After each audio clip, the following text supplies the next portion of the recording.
Continuando aqui, professor, nós estamos falando sobre o tango e suas evoluções, né? Então, lá no período anterior a 1940, a gente vai colocar aí em torno de 1880, 1890, quando começa a surgir esse desenvolvimento do tango que a gente conhece, o tango dançado a dois, né? Até aproximadamente 1935, 37, a gente tem um tango muito raiz, um tango com uma influência indígena, africana, dos negros, e começando a influência também europeia, né, que é o dançar a dois, que é essa dança mais de corte, que já existia, né, a dança casal. Então, nós temos uma palavra chamada canjengue.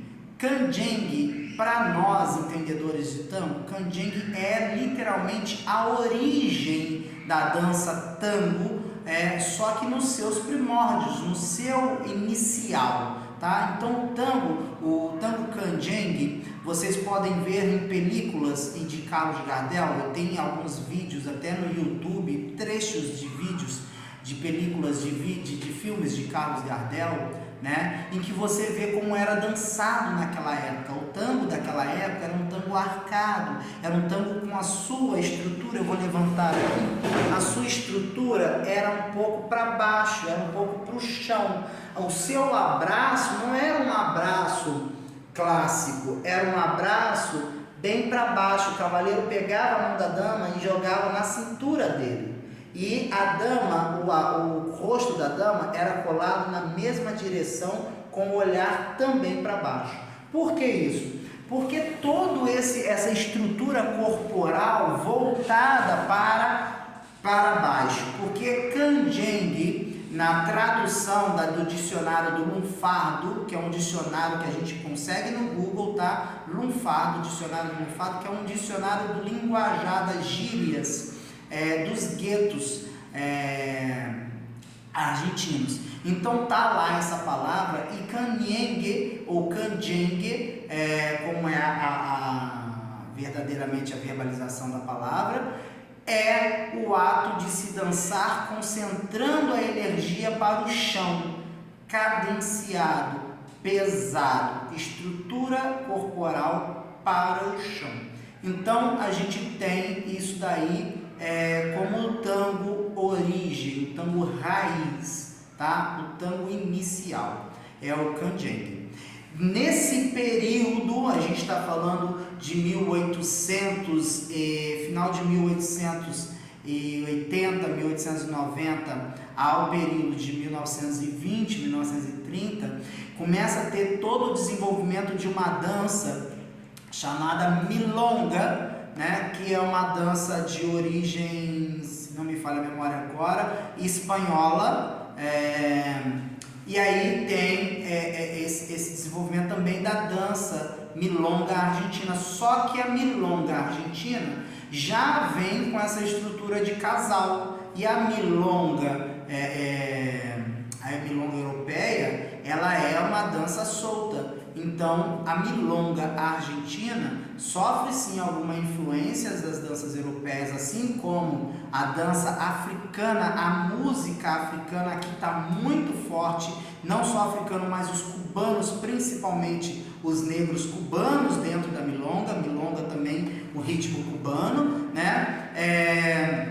Eles trazem todo o batuque, toda a percussão de atabaques, né, para a milonga, para a dança milonga. Então, milonga também é um ritmo que compõe o universo do tango, tá? Com o desenvolvimento da sua dança tango, porém com uma estrutura particular do seu corpo, assim como uma estrutura particular de como se locomover dentro dessa dança.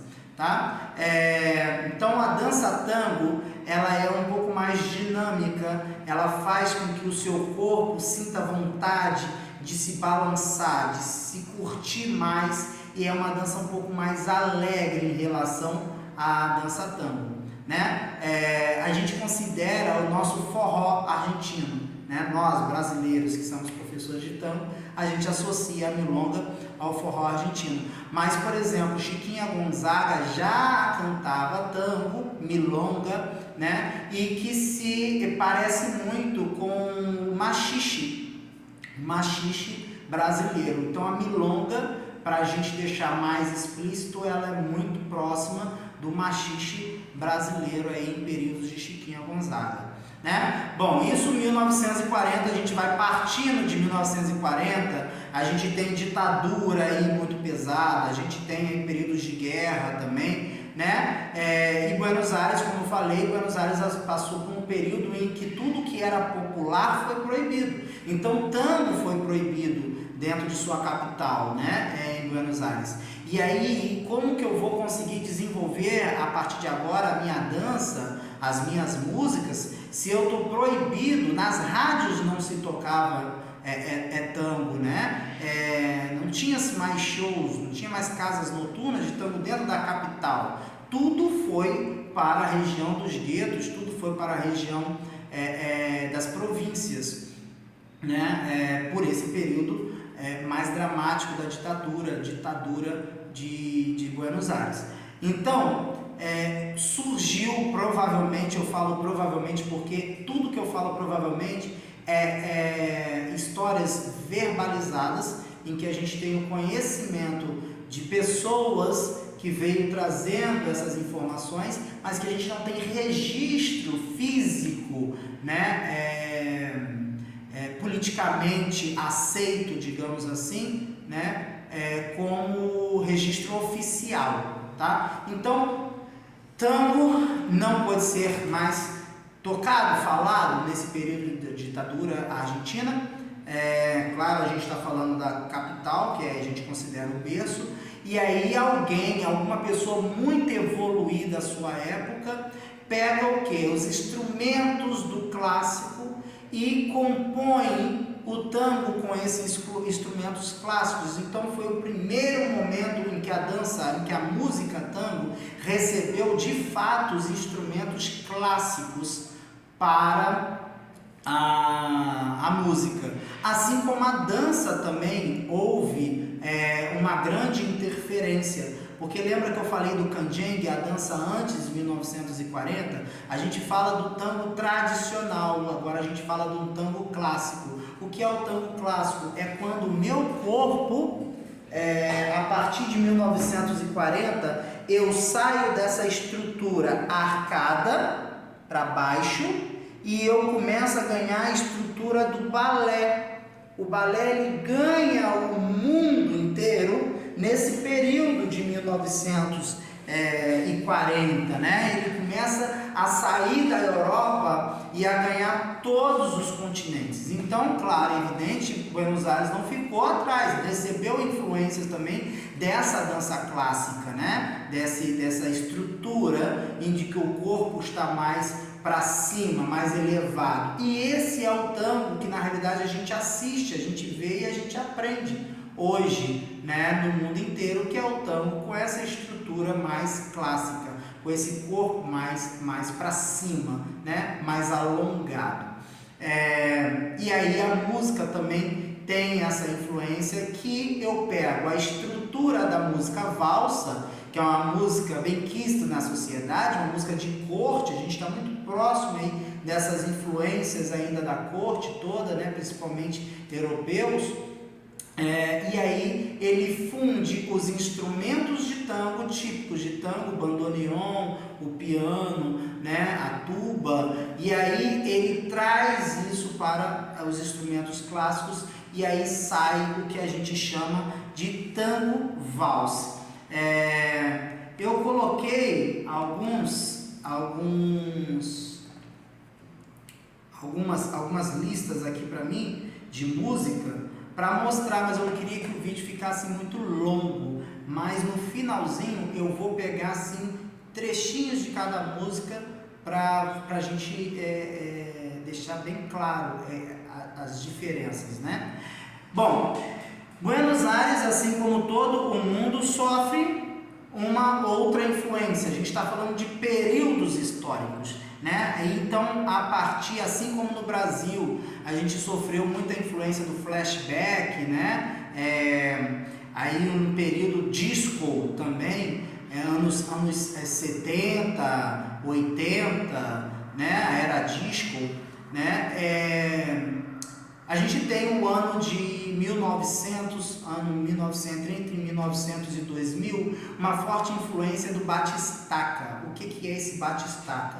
É a famosa boate de origem americana e que começa a ganhar todo mundo. E isso faz com que Buenos Aires, mais uma vez, tenha uma queda no seu desenvolvimento do tango, que é a questão do ensino da dança, né? Os jovens, 1990, 2000, já vêm com essa influência da dança solta, né? No período dos anos 70, 80, né? Ele passa a não ter mais essa desenvoltura corporal para se dançar a dois, porque o batistaca é bem típico, bem do rock ali, onde as pessoas trabalham muito a estrutura somente da cabeça para bater o tempo forte da música, do que a gente chama de batistaca, aquele tunche, tunche, tunche, tunche o tempo todo, né? E com algo eletrônico por fora, por trás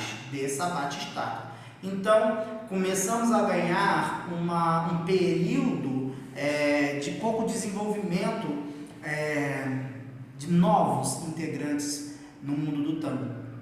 Isso faz com que o tango ganhe uma influência desse eletrônico. Então, mais uma vez eu te digo, esse a gente tem registro, né, porque esse já é bem recente. A gente está falando do primeiro, né, que nós conhecemos, o primeiro grupo que fundiu o tango, a batida eletrônica com o tango tradicional, né? Então hoje eu posso dizer que a gente tem Gardel cantando tango eletrônico. Claro, evidente, não é ele cantando o tango eletrônico, é o Gardel, a voz de Gardel naquele tango tradicional, com a mixagem do eletrônico em cima desse tango tradicional, desse tango clássico, né? Então a gente tem o surgimento do tango eletrônico, né? O tango eletrônico muito difundido em Buenos Aires como balada. Então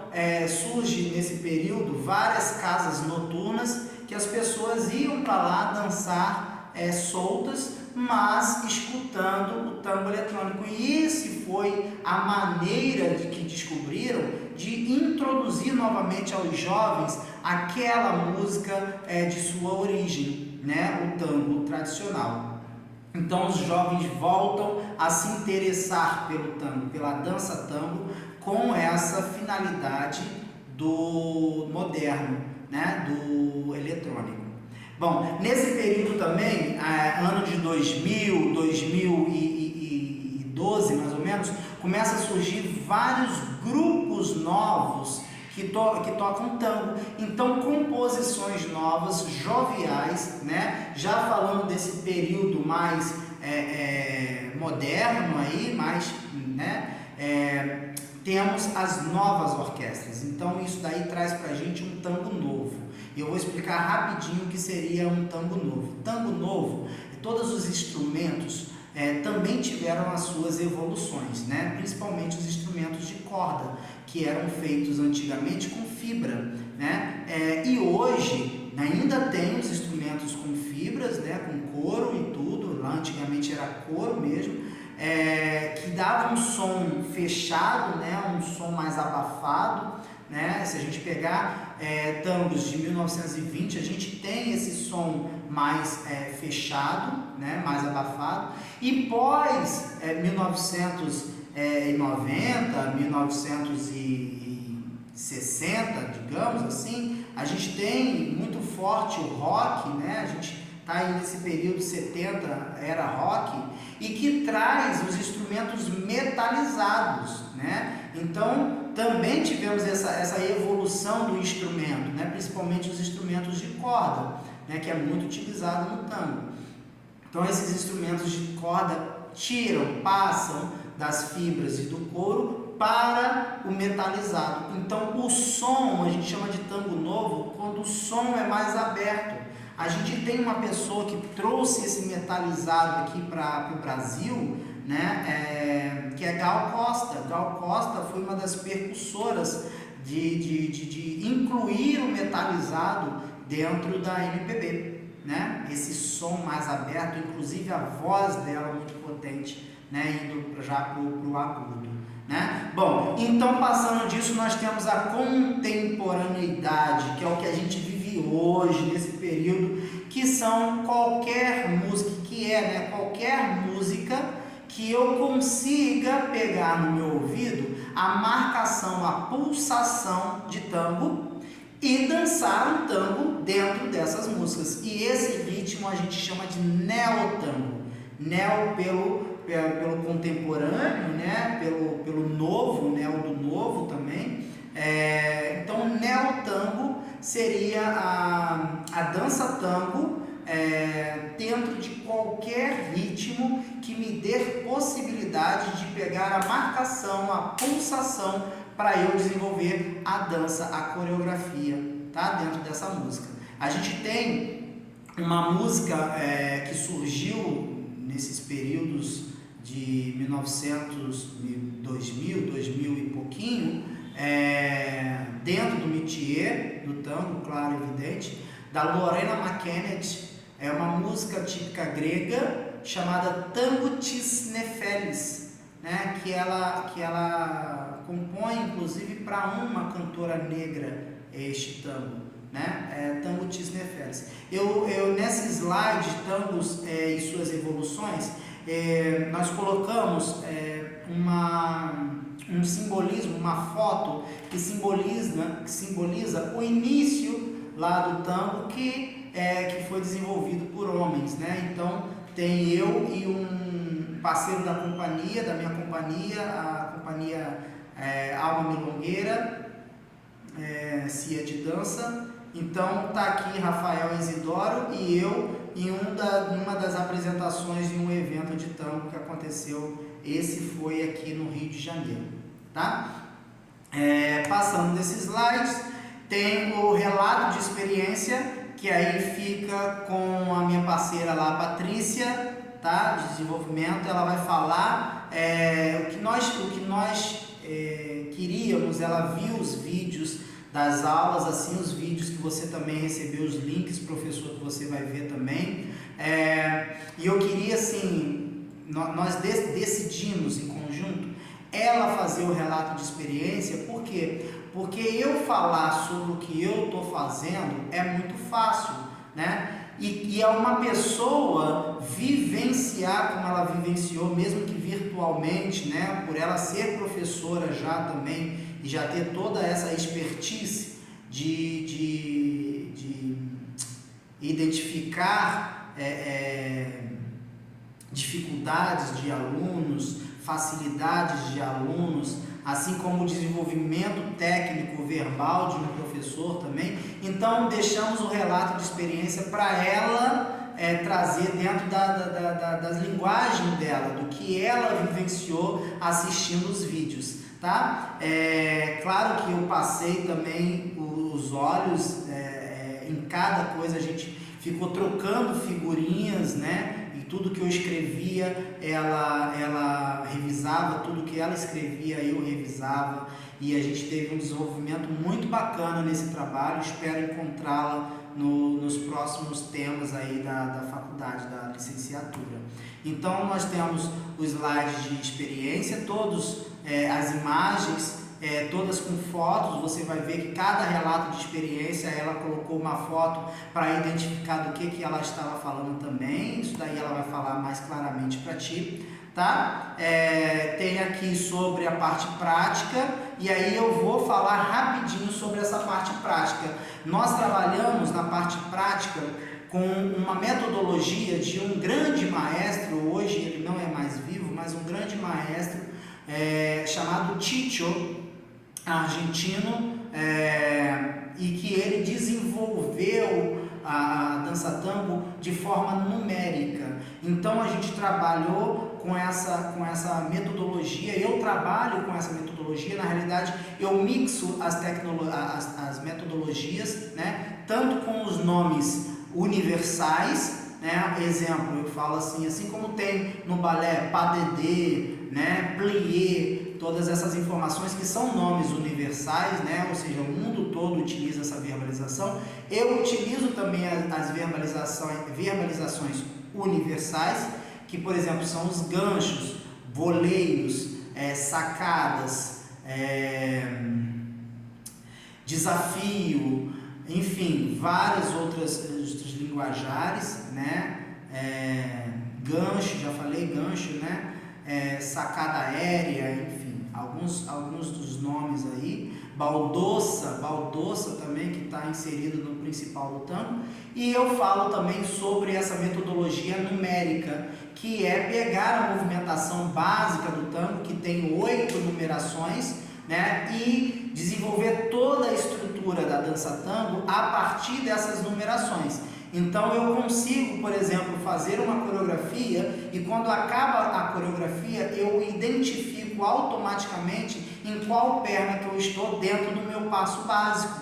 Então o passo básico do tango, ele consiste em 8 pisadas, né? O cavaleiro começa com a direita atrás, lateral esquerda, depois ele dá um passo com a direita à frente, depois ele dá um passo com a esquerda à frente, une as pernas, é o número 5, número 6 ele vai com a esquerda à frente, número 7, direita lateral, e o 8 ele junta. Então esse é o passo do cavaleiro e a dama está fazendo a montagem inversa. Então o primeiro movimento da dama é à frente, indo com a perna esquerda, à direita lateral número 2, esquerda indo para trás número 3, direita indo para trás número 4. O quinto movimento da dama tem uma diferença do cavaleiro, que na realidade ela está cruzando as pernas pela frente, que a gente chama de cruze, né? Então esse é o quinto passo da dama. Depois disso ela transfere o peso e aí faz a esquerda atrás número 6, lateral com a direita 7, e aí une as pernas e é o 8º movimento.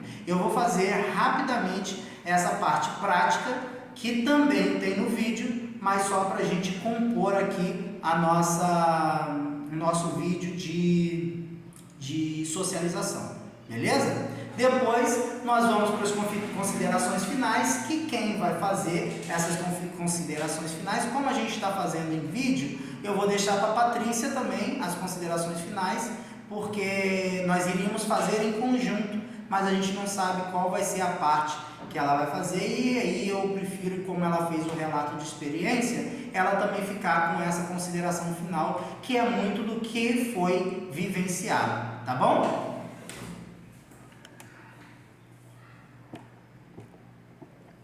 Então, rapidamente aqui no meu estúdio, na Tijuca, nós vamos trabalhar passo básico do cavaleiro, que inicia com a direita atrás. Movimento, o abraço do cavaleiro vai até a linha da escápula inferior da dama. O abraço esquerdo do cavaleiro gera um ângulo de aproximadamente 15 a 45 graus. Dama faz a mesma coisa, só que a dama abraçando por cima na linha da escápula, né, superior do cavaleiro, e oferecendo o abraço aqui para ele. Eu abracei a minha dama. Toda a estrutura do tango, a gente tem algumas regras, né, que eu chamo de regras fundamentais. Primeira regra fundamental do tango é não perder o contato com o chão.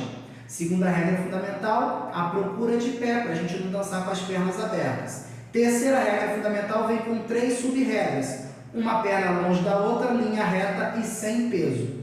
A quarta regra fundamental é a ideia da flexão e da sustentação. E a quinta e a última regra fundamental seria o arranque com a piramidal, que é a postura do tango, que você vê os tangueiros em vídeos, todos eles dançando com uma estrutura um pouco mais inclinada. Então isso aqui a gente chama de arranque, que é o projetar do meu plexo para o cavaleiro, aquela estrutura mais clássica, e a piramidal, que é pegar toda a estrutura óssea do meu corpo, concentrar uma energia pelo quadril, levando essa estrutura óssea até o meu metatarso.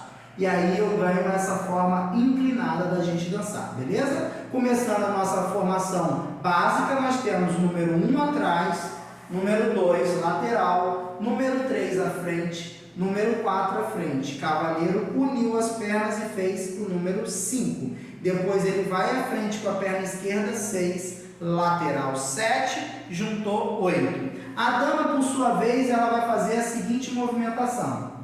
Ela vai começar com a esquerda, abracei o cavaleiro, e ela vai começar com a esquerda à frente, número 1, lateral à direita, 2, vai atrás com a esquerda, 3, passou direto com a perna direita, 4, cruzou pela frente, número 5. Daqui a dama vai transferir o peso dela para a perna de chegada e vai fazer a perna direita aí atrás, número 6, lateral com a esquerda, 7, uniu as pernas, número 8. Beleza? Então essa é a forma aí da gente entender os primeiros movimentos do tango, que a gente chama de passo básico do tango. Beleza? Foi? Então fica por aqui a minha parte. Eu vou falar um pouquinho dos anexos. Os anexos a gente pode encontrar lá na minha página da Aulas Tango traço Adriano Rios. Eu coloquei todos os vídeos lá para a gente ter um fácil acesso a esses vídeos, tá?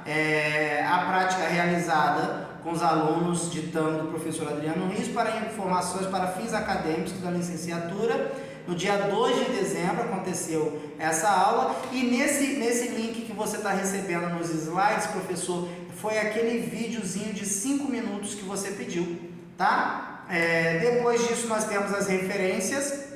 Então nós temos a referência de Diesel, Rodolfo Diesel, na realidade, El Tango, Una Dança, de 2011, a página 128, em qual a Patrícia vai falar sobre a referência para o senhor. Nós temos o Alberto Fontevecchia, um diretor de 1880. Isso é uma enciclopédia que eu tenho em relação à história do tango naquele período de 1800 até 1980, que é o segundo livro, Crescimento e Auge, naquilo que eu falei com você a respeito do desenvolvimento do auge do tango, aí em aproximadamente início de final de 1800, né, final de 1880, 1890, até o período aí de 1940, aí, pós isso teve as evoluções, referência à música, referência à dança, enfim, para o mundo, né?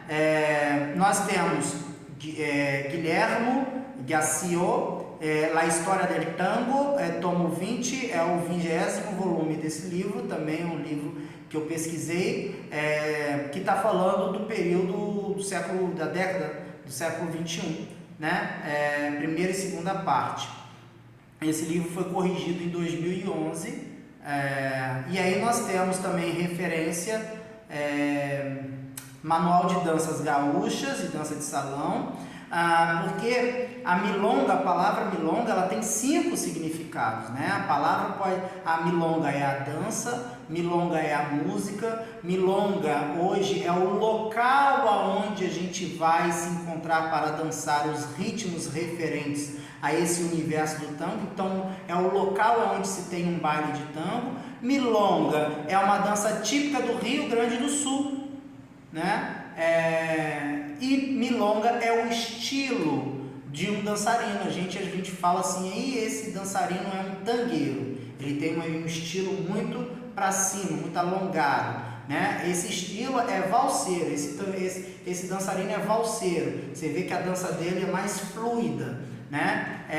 Nós temos também o estilo do dançarino milongueiro, que é aquela dança, você vê que tudo que ele dança é mais dinâmico, né? Então tem o estilo também do dançarino, né? Da composição corporal própria desse dançarino, tá? Então esses 5 significados da milonga. Nós temos aí Oscar Natelli,